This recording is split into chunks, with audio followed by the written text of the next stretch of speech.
அப்போ நம்முடைய வீட்டில் நம்முடைய கணவன் மூத்தாகிவிட்டார் என்றால் யாராவது சகோதரர்கள், உறவினர்கள், மற்றவர்களை அழைத்து வந்து குர்ஆன் ஓதுவதற்கு, இவ்வாறு துஆ செய்வதற்கு ஏற்பாடு செய்தால் அதை தடுக்க வேண்டும்.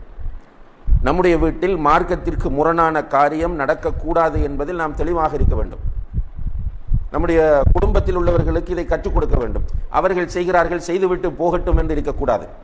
ஏனென்றால் இது மார்க்கம் அனுமதிக்காத, நபிகள் நாயகம் ஸல்லல்லாஹு அலைஹி வஸல்லம் அவர்கள் காட்டித்தராத ஒரு பிழையான, மார்க்கத்திற்கு முரணான ஒரு பாவமான நடைமுறையாகும். இப்போ நம்முடைய சமுதாயத்தில் பார்த்தால் சில இடங்களில் இன்னும் இருக்கிறது.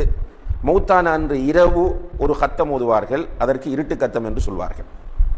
மௌத்தான உடனே மையத்தை அடக்கிட்டு வந்து எல்லாரையும் வீட்டை கூப்பிட்டு இப்படி குர்ஆன் ஓதுவது, பிறகு 3ஆம் கத்தம் என்றும் 7ஆம் கத்தம் என்றும், பிறகு 40வது கத்தம் என்றும் 100வது கத்தம் என்றும், அதுக்கு பிறகு வருட கத்தம் என்றும், இப்படி தொடர்ச்சியாக செய்து கொண்டிருக்கிற நடைமுறையை பார்க்கிறோம்.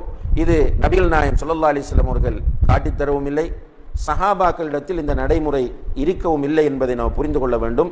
மார்க்கத்தில் இல்லாத ஒரு விஷயமாக இருந்தால் நிச்சயமாக அது வழிகேடு ஆகும். நபிகள் நாயகம் ஸல்லல்லாஹு அலைஹி வஸல்லம் அவர்கள் காட்டித்தராத, அவர்கள் சொல்லித்தராத ஒரு விஷயமாக இருந்தால் அது வழிகேடாகும். எனவே வழிகேடுகள் நம்மை நரகத்திற்கு இட்டுச் செல்லும் என்ற அந்த ஹதீஸுக்கு நாம் பயந்து இந்த நடைமுறைக்கு கடைசி வரைக்கும் அங்கீகாரம் கொடுக்கக்கூடாது.